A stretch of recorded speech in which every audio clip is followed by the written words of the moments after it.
सभी ने अपने बचपन में कई तरह की भूत प्रेत की कहानियां तो सुनी ही होगी और अपने से छोटे बच्चों को भी यही कहानियां सुनाई होगी। उन्हीं कहानियों पर आधारित आज हम आपको भारत के विभिन्न राज्यों के लोक कथाओं में मौजूद कुछ आत्माओं और भूतों के बारे में बताने जा रहे हैं। इन भूतों की कहानी अलग अलग राज्यों में बहुत ज्यादा प्रचलित है। तो चलिए बिना किसी देरी के वीडियो शुरू करते हैं और जानते हैं इन भूतों के बारे में। Number 1, Boba. बोबा एक ऐसी आत्मा को कहा जाता है जो रात के समय पीठ के बल सोए लोगों के सीने में जाकर बैठ जाता है। सीने के ऊपर बोबा के जाकर बैठने से उस व्यक्ति की नींद तो उड़ जाती है, लेकिन वह अपने शरीर को चाह कर भी हिला नहीं सकता और ना ही कुछ बोल सकता है। इस घटना का सामना कर चुके लोगों का यह कहना है कि उन्हें अपने सीने पर काली परछाई दिखी थी, तो कुछ लोगों का यह भी कहना है कि उन्हें कोई बूढ़ी औरत जैसी कोई दिखी थी, जबकि किसी को भी कुछ नहीं दिखाई देता है, लेकिन छाती पर बहुत ज्यादा भार महसूस होता है। इस घटना के दौरान लोग खुद को मौत के करीब पाते हैं, लेकिन मदद के लिए आवाज भी नहीं लगा पाते। इस घटना को विज्ञान ने स्लीप पैरालिसिस का नाम दिया है, लेकिन असली सच क्या है यह कोई नहीं जानता। नंबर 2, निसिर डाक। निसिर डाक एक बंगाली शब्द है जिसमें निसिर का मतलब रात और डाक का मतलब पुकार होता है। यानी कि निसिर डाक एक ऐसे भूत होते हैं जो रात के समय किसी के प्रियजन या परिवार के सदस्य की आवाज निकालकर लोगों को पुकारते हैं। जो भी व्यक्ति इस आवाज को अपने परिवार की आवाज समझकर इस आवाज के पीछे चला जाता है, तो वह व्यक्ति निसिर डाक के वश में हो जाता है और उसे कुछ दूर सुनसान अंधेरे जगह में ले जाकर अपना असली रूप दिखाता है और फिर उसे जान से मार देती है।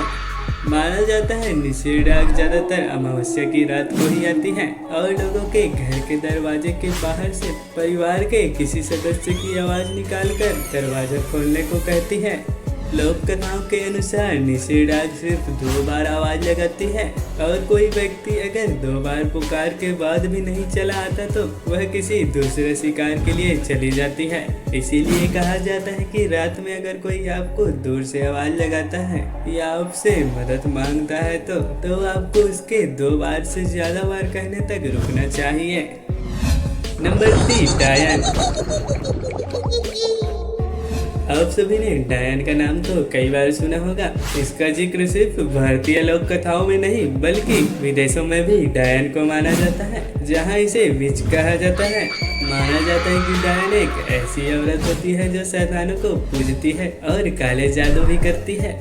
कई लोक कथाओं के अनुसार डायन एक अंधेरी और सुनसान जंगल में जाकर काला जादू करती है और किसी भी व्यक्ति के शरीर के किसी भी हिस्से जैसे नाखून या बाल से ही उस व्यक्ति पर काला जादू कर सकती है। कहा जाता है डायन अपनी शक्ति बढ़ाने के लिए किसी भी बच्चे या अपने ही परिवार के कोई सदस्य को मारकर शैतान को उसकी बलि देती है। साथ ही यह भी कहा जाता है कि डायन की सारी शक्ति उसके बालों में होती है। भारत में डायन को इतना ज्यादा माना जाता था कि बहुत से ग्रामीण इलाकों में किसी भी मासूम औरत पर काला जादू या डायन होने के आरोप से जिंदा जला दिया जाता था।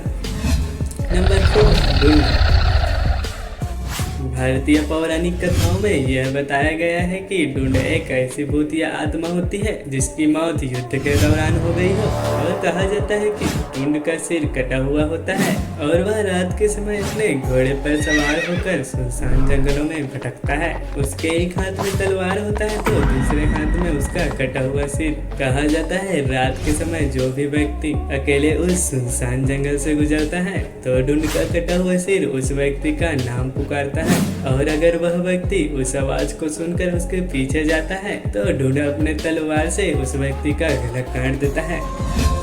नंबर 5, प्रेत प्रेतिन।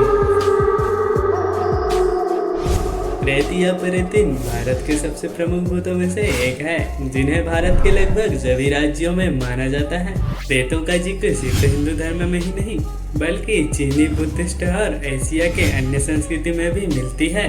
कहा जाता है यह ऐसे लोगों की आत्मा होती है जिनकी मरने से पहले कुछ इच्छाएं अधूरी रह जाती है या उनकी मौत किसी दुर्घटना या आत्महत्या से हो जाती है।